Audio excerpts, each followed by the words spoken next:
Кыргыз тилинде бири-бирине маанилик жактан салыштырмалуу, карама-каршы колдонулган сөздөр антоним болуп саналат.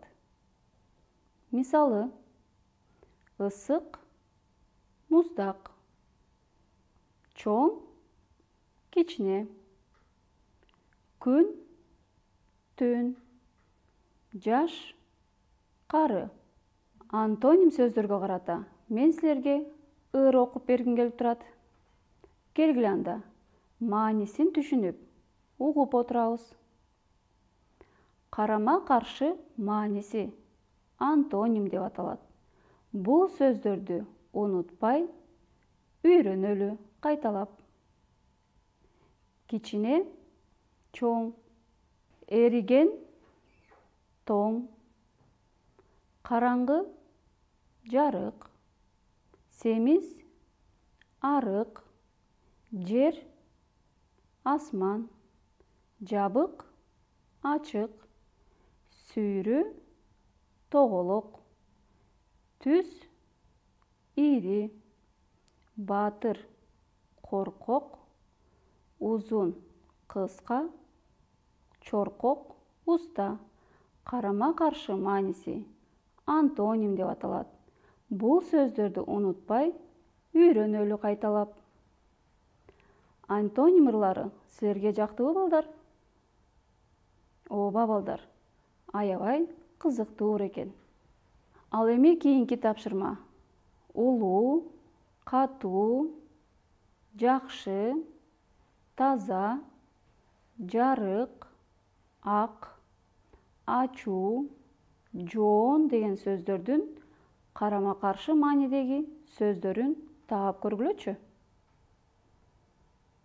Улуу, кичүү, катуу, жумшак, жакшы, жаман, таза, кир, жарык, караңгы, ак, кара, ачуу, таттуу, жоон, ичке болот. Азаматсыңар. Кана балдар, булар кайсы сөз түркүмүнөн түзүлгөн антоним сөздөр? Ооба балдар, булар антоним сын атооч сөздөр.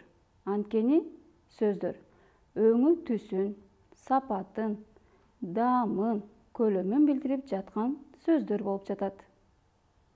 Ал эми бул сөздөрдүн карама-каршы маанилерин таап көргүлө. Демек, күлдү, ыйлады, турду, отурду, айыкты, ооруду, кубанды, кайгырды, келди, кетти, уктады, ойгонду, чачты, жыйнады, берди, алды. Эң жакшы, азаматсыңар. Ал эми бул антоним сөздөр кайсы сөз түркүмүнөн түзүлгөн?